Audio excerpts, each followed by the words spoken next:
Ce jeudi 16 février 2023, sera diffusé le premier épisode de la toute nouvelle saison de Pékin Express.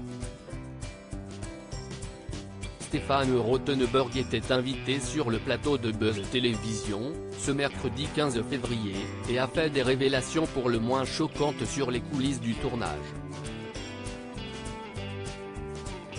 Souhaitez leur bonne chance.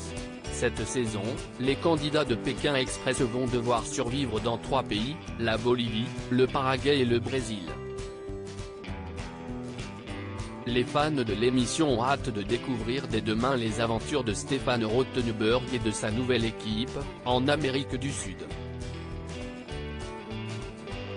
Les 8 binômes sélectionnés pour cette course vont inaugurer une nouvelle règle qui risque de les déstabiliser. L'équipe arrivée dernière de l'étape ne sera désormais plus la seule à décider du tandem qu'elle affrontera lors du duel final, mais toutes voteront à bulletin secret.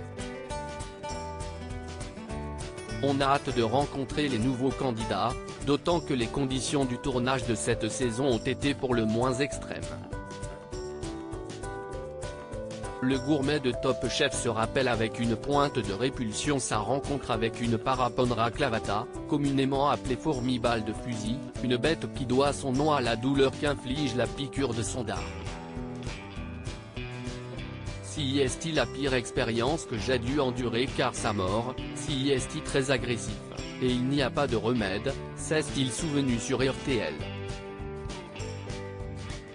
Invité du plateau de Buzz Télévision, il en dit plus sur les coulisses du tournage, qui ont été éprouvantes.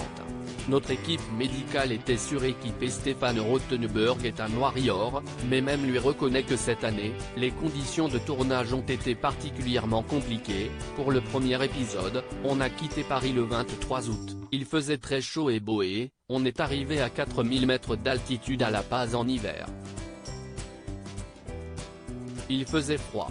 Les candidats se sont baignés dans le lac Titicaca à 6 degrés, ils ont été saisis, commence-t-il à raconter, avant de rassurer les journalistes en leur apprenant qu'une batterie de tests médicaux sont réalisés au préalable sur les participants. Le présentateur révèle qu'il devait porter en permanence une bonbonne à oxygène, au cas où, on avait tous ça dans la voiture au cas où, car on avait souvent mal au crâne.